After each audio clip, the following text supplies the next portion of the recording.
हमारा शोषण होता है सर। हम लोग 4 साल की पढ़ाई करते हैं और हम लोग कृषक पाठशाला एनजीओ में काम करते हैं, 10,000 से 12,000 रुपया देता है। एक नॉन टेक्निकल को क्या फॉरेस्ट का डेवलपमेंट करिए, सस्टेनेबल डेवलपमेंट करिए, जो कि कभी भी भविष्य में संभव नहीं है। जब से झारखंड राज्य अलग हुआ है, टेक्निकल लोग का कोई नियुक्तियां नहीं हुई है। ये जो हम आज फेस कर रहे हैं ये एडुकेटेड अनएम्प्लॉयमेंट फेस कर छिपी हुई बेरोजगारी, रोजगार भी मिला। आप भी तो सोची होंगी रेंजर वगैरह बनेंगे, चाहे घर में कुछ ऐसा करेंगे जो बोलेगा कि हाँ फॉरेस्ट डिपार्टमेंट में। यहाँ पर कोई नियुक्तियाँ होती ही नहीं है तो सोच के भी क्या ही कर सकते हैं। हर कोई से मिले, एमडी सर से मिले, हर कोई चाह रहा है रिक्रूटमेंट हो, लेकिन वैसा कुछ ठोस कदम नहीं उठ पा रहा है। साल 50 स्टूडेंट पास होते हैं और पीजी पीएचडी में हर साल 10 से 12 स्टूडेंट पास होते हैं और पीएचडी करने के बाद भी पिछले साल 4 स्टूडेंट ने हमारे यहाँ से पीएचडी किया। वो लोग भी बेरोजगार है, वो लोग भी 10,000 15,000 की नौकरी ढूंढ रहे हैं। बेरोजगार ये शब्द आजकल किसी को भी फर्क नहीं पड़ता, खासकर नेताओं को जिनके हाथों में अधिकार है बेरोजगारी दूर करने का। ये एक ऐसा दंश है जो भारतीय समाज में और खासकर हिंदी बेल्ट में कि आपको कुंवारा रखने के लिए काफ़ी है, आपको समाज में द्विम दर्जे का रखने के लिए काफ़ी है। ये है वो शब्द। आपको पता होगा कि हमारे देश में आईआईटी, आईआईएम ऐसे कई हैं जहाँ पे मैनेजमेंट और इंजीनियरिंग और मेडिकल के लिए छात्र पढ़ते हैं, लेकिन हमारा बिरसा एग्रीकल्चर यूनिवर्सिटी जो पूरे विश्व में, कह ले एशिया में सबसे पहला यूनिवर्सिटी था जहाँ पे फॉरेस्ट्री की पढ़ाई होती है, मतलब जंगल। अब जंगल से लोगों को मतलब नहीं है, विकास करना है तो जंगल काट के करना है, लिहाजा वहाँ पे वैकेंसी भी नहीं निकल रही है। जबकि हर साल वहाँ से जो बच्चे निकलते हैं उन पे लाखों रुपए सरकार खर्च करती है पढ़ाने के लिए। फिर वैसे पढ़ाई का क्या मतलब जब यूनिवर्सिटी से बेरोज़गार ही पैदा होंगे। यही वही सब बीएयू के स्टूडेंट हमारे साथ हैं जो अपने दम पर कंपटीशन निकाला, बीएयू में एडमिशन हुआ, गार्जियन का कम पैसा खर्च हुआ, सरकार का मतलब आपका और हमारा पैसा बहुत ज़्यादा इन पे खर्च हुआ, फिर भी ये लोग बेरोज़गार हैं, ना अपने काम आ रहे हैं, ना हमारे राज्य का, ना हमारे देश का। आप लोग कब से पढ़ाई कर रहे हैं और क्या आप लोग कब? हम लोग 2019 से इस विश्वविद्यालय के अंतर्गत वानिकी संकाय में पढ़ रहे हैं। हमारा दिक्कत है कि हम 4 साल पढ़ तो रहे हैं, टेक्निकल कोर्स कर रहे हैं, लेकिन 4 साल के बाद क्या अभी सरकार हमारे तरफ कोई ध्यान नहीं दे रही है, विभाग में कोई नियुक्तियां नहीं है। तो क्या आप लोग बाकी जितना है जो एग्रीकल्चर में कर रहा है, फिशरी में कर रहा है, उन लोगों का नियुक्ति हो पा रहा है? अभी पिछले पूर्व में सरकार 2023 में पशुपालन विभाग में पशु चिकित्सक का नियुक्ति की, लेकिन वन विभाग में 2000 जब से झारखंड राज्य अलग हुआ है, टेक्निकल लोग का कोई नियुक्तियां नहीं हुई है। क्यों? वहाँ भी तो पद है अधीक्षक का, इंस्पेक्टर का, फॉरेस्ट, वो सब नहीं आता?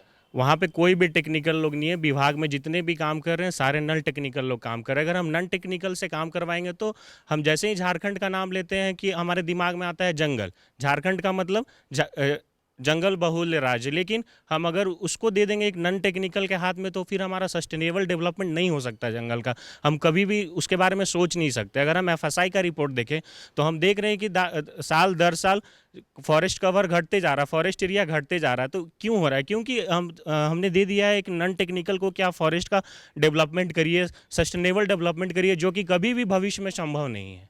तो आप लोग पेड़ अपने से उगा लेते हैं, पेड़ बना लेते हैं? हमारे यहाँ ऐसा तकनीक है कि हम हर साल नर्सरी में डेवलप करके, हाईटेक नर्सरी है हमारे यहाँ, लेकिन उसका कोई उपयोग नहीं है। तो आप लोग इसको लेकर कहीं गए कि सर अब यहाँ यूनिवर्सिटी में एडमिशन तो करा लिए लेकिन बेरोज़गार पैदा हो रहे हैं, हम यहाँ से डिग्री लेकर क्या करेंगे जब नौकरी नहीं लगेगा? हम लोग मुख्यतः 3 बार मुख्यमंत्री से मिल चुके हैं, जो अभी वन मंत्री भी है, सारे अधिकारी से मिल चुके हैं, फॉरेस्ट सेक्रेटरी से मिल चुके हैं, चीफ सेक्रेटरी से मिल चुके हैं, जेएमएम के, कांग्रेस के, सत्ता दल के जितने मंत्री विधायक हैं, हर कोई से हम लोग मिल चुके हैं, अपना दर्द बता चुके हैं। पिछले 1 वर्ष से लगातार हर दिन हम लोग नियुक्ति के लिए कहीं ना कहीं जा रहे हैं, लेकिन जो अधिकारी है वो मुख्यमंत्री के कहने पे कि इन लोग का नियुक्ति किया जाए वन विकास निगम में, अधिकारी उनको भ्रमित कर रहे हैं कि कार्य प्रगति पे है, लेकिन आज तक कुछ हो नहीं पाया है। तो ठीक है, विभाग ने निगम में ही नियुक्ति हो जाए, वैसा कुछ उपाय लगा देते चीफ सेक्रेटरी को, आपने नहीं कहा? हमने चीफ सेक्रेटरी को कहा, जब हम लोग पहली बार मुख्यमंत्री जी से 10 अगस्त को उनके आवास पे मिले थे, उन समय विनय चौबे सर, वर्ना डाडेल मैम, मुख्यमंत्री खुद वहाँ पे मौजूद थी। मुख्यमंत्री सर ने कहा कि हम लोग बहुत जल्द वन निगम में रिक्रूटमेंट करेंगे। उसके बाद हम लोग हर कोई से मिले, एमडी सर से मिले, हर कोई चाह रहा है रिक्रूटमेंट हो, लेकिन वैसा कुछ ठोस कदम नहीं उठ पा रहा है।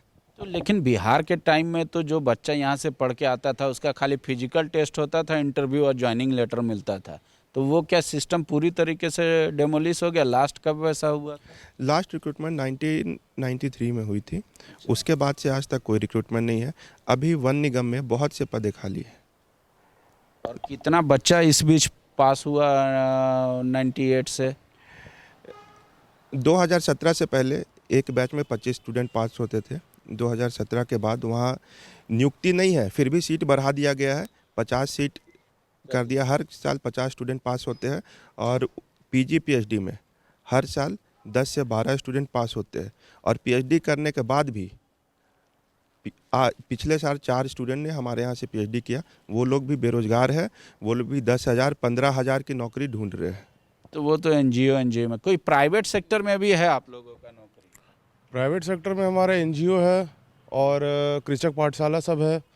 तो ये सब में क्या है कि हाँ, हमारा शोषण होता है सर। हम लोग 4 साल की पढ़ाई करते हैं और हम लोग कृषक पाठशाला एनजीओ में काम करते हैं, 10,000 से 12,000 रुपया देता है और सर हमारा कोई विकास नहीं है इस संदर्भ। देखिए, जो बात रही एनजीओ की आपकी और विभिन्न विभाग में काम करने की, तो देखिए आज जो समस्या है बेरोजगारी की, ये अपनी परिभाषा बदल रही है। अब हम केवल इसको सीजनल अनएम्प्लॉयमेंट या फिर उसमें नहीं देख सकते। ये जो हम आज फेस कर रहे हैं, ये एडुकेटेड अनएम्प्लॉयमेंट फेस कर छिपी हुई बेरोजगारी, रोजगार भी मिला है पर जी। जैसे कि हम लोगों को जो डिग्री मिल रहा है, जिस क्वालिफिकेशन को हम अचीव कर रहे हैं, उस हिसाब से हम अपना पोटेंशियल नहीं लगा पा रहे। आप ही सोचिए, जो हम लोग हैं, हमारा जो डिग्री है बीएससी ऑनर्स फॉरेस्ट्री का, ये 4 साल की डिग्री है, टेक्निकल डिग्री है। इसमें हम लोगों को जो फॉरेस्ट से जितना भी तरीका है, जितना भी जैसे ट्री का केयर करना, फॉरेस्ट को डेवलप करना, नेचुरल फॉरेस्ट हो, आर्टिफिशियल फॉरेस्ट क्रिएट करना, ये सारी चीज़ों हम लोगों को पढ़ाया जाता है। अगर आप IFOS की सिलेबस देखें, तो वो सारे सिलेबस हमारे 4 सालों में कवर करवाया जाता है। इसके अलावा हमारा जो 6 सेमेस्टर है, जो इसको हम लोग 3rd ईयर बोलते हैं, उसमें हम लोगों का आपका स्टेट टूर है और लास्ट ईयर में हम लोग ऑल इंडिया टूर पे भी जाते हैं, जिसमें हम लोग देहरादून। सरकार इस सब पे खर्च करती है, आपको हॉस्टल में रखने का पैसा देती है, खिलाती है, टूर कराती है पूरे झारखंड और इंडिया का, पर नौकरी नहीं देती। जी, सारा कुछ जो है हम लोगों को गवर्नमेंट की तरफ से फैसिलिटी प्रोवाइड किया गया है, लेकिन हम लोग अपना जो पोटेंशियल है, उस पोटेंशियल को सही डायरेक्शन में नहीं लगा पा रहे हैं। ठीक है, आप भी तो सोची होंगी रेंजर वगैरह बनेंगे, चाहे घर में कुछ ऐसा करेंगे जो बोलेगा कि हाँ फॉरेस्ट डिपार्टमेंट में। यहाँ पर कोई नियुक्तियाँ होती ही नहीं है, तो सोच के भी क्या ही कर सकते हैं। इसलिए फिर हम लोग भी अपना डायरेक्शन चेंज कर देते हैं। अच्छा, तो लेकिन ये तो टेक्निकल बैचलर डिग्री है, उसके बाद फिर आप जनरल कैटेगरी जो सिंपल BA पास किया उस तरीके का हो जाए। तो हम लोग का तो कोई फ़ायदा नहीं हुआ। तो हम लोग भी ऐसा सोच सकते थे कि 3 साल में हम लोग अपना ग्रेजुएशन कर लेते हैं, तो फिर 4 साल, तो 1 साल तो हम लोग का फिर बर्बाद हो ही जा रहा है ना। 4 साल का कोर्स। चूँकि से ये जो हमारा विश्वविद्यालय है सर, ये हमारा एशिया का, पूरे एशिया की मैं बात बता रहा हूँ, ये पूरे एशिया की एक पहला जो है हमारा वानिकी संकाय का कॉलेज है, ठीक है सर। और इसके अलावा जो हमारा अभी पूरे ऑल इंडिया में गिलोय प्रोसेसिंग यूनिट खुला है सर, वो भी हमारे कॉलेज में जो खुला हुआ है, ये पूरे इंडिया में पहला है। तो क्या आप लोग टैबलेट बनाएंगे? जी, ये टैबलेट बन रहा है सर। जो गिलोय प्रोसेसिंग यूनिट खुला है, इस पे आगे काम किया जाएगा और इस पे आगे जो है मेडिसिनल वगैरह जो रिसर्च कराती है सरकार नहीं? अगर हम इतिहास के पन्ने को पलट कर देखें तो हमारे विश्वविद्यालय, हमारे संकाय के मतलब एक से एक इतिहास के पन्नों में दर्ज है, लेकिन अभी वर्तमान में क्या है कि अपने पहचान के लिए मोहताज है। इसका खमियाजा हमें भुगतना पड़ रहा है कि कोई विभाग में कोई नियुक्तियां नहीं है, इसीलिए वर्तमान समय में क्या है कि बच्चे इसमें एडमिशन लेने से परहेज करते हैं। पहले क्या था कि सबसे पहले फॉरेस्ट्री में एडमिशन होता था, लेकिन अब फॉरेस्ट्री सबसे निचले पायदान पे चला गया। कम नंबर लाए तो कम नंबर लाए तो आराम से फॉरेस्ट्री में एडमिशन हो गया। स्थितियाँ ये हो पहले तो बीएयू का जो फॉरेस्ट्री डिपार्टमेंट था उसका मतलब सर्टिफिकेट ही काफ़ी था। वो लोग मतलब डंके की चोट पे करते थे कि हम बीएयू से पास आउट स्टूडेंट है, बस उसी पे उनका मतलब रुआब रहता था। अब आप लोग का कोई वैल्यू नहीं। सरकार, पहले सरकार का ध्यान था कॉलेज की ओर, अभी वर्तमान सरकार हमें अपेक्षा है जन जन के नेता से, माननीय हेमंत सोरेन से, वो हमारे प्रति ध्यान देंगे, लेकिन ऐसा हो नहीं रहा है। विभागीय अधिकारी हमें टेक्निकल लोग को वो नहीं चाहते हैं कि टेक्निकल लोग विभाग में आए। अब इन बेरोजगारों के पास समस्या है, तो आप लोग गए तो आश्वासन क्या मिला कि देखेंगे नहीं देखेंगे, समझे मैटर को, क्या मुद्दा है? मुख्यमंत्री ने वहाँ मौजूद अधिकारी को कहा कि इसमें जल्द से जल्द रिक्रूटमेंट करने, लेकिन कहाँ बात अटक रहा है, क्या हो रहा है, रिक्रूटमेंट क्यों नहीं हो रहा है, इसको लेके हम लोग को कुछ पता नहीं चल पा रहा है। जबकि जब भी हम लोग मुख्यमंत्री से मिले, हम लोग बेरमो विधायक अनूप सिंह जी से मिले, मिथिलेश ठाकुर जी से मिले, इन्होंने अपने पैड पे लेटर भी लिखा मुख्यमंत्री जी को, और यही लोग अनूप सिंह जी ने हमें बेरमो में मुख्यमंत्री से मिलाया। उस समय भी मुख्यमंत्री जी ने कहा कि हम बहुत जल्द आप लोग का समस्या का समाधान कर देंगे। जल्द का ही परिभाषा नहीं है, दरअसल जल्द अपने आप में बड़ा व्यापक है। झारखंड में ऐसे भी जब कहा जा रहा है कि जल्द हो जाएगा कुछ, तो उसमें इतना समय लग रहा है कि जल्द नहीं रहता है। फिर भी नेता मंत्री यही कहते हैं अधिकारी, जल्द हो रहा है। इनकी समस्या का कब समाधान होगा पता नहीं, जल्द कब खत्म होगा, अब कब इनको नौकरी मिलेगी। जब एडमिशन हुआ होगा बीएयू में, तो गर्व से कहते होंगे इनके माँ पिता कि बीएयू में एडमिशन हो गया, फॉरेस्ट्री पढ़ रहा है हमारा बेटा। आज देखिए सड़क पर है, नौकरी मांग रहे हैं। सोचिएगा जो सत्ता में बैठे लोग हैं, जिनके हाथों में अधिकार है, कि क्या वाकई में इनकी ज़रूरत है आपको या नहीं है। अगर नहीं है तो सरकार को बंद भी कर देना चाहिए। क्यों पैसा अपना खर्च करके बच्चों को पढ़ा रही है। शुक्रिया। TheFollowUp.in. Like, share, and subscribe.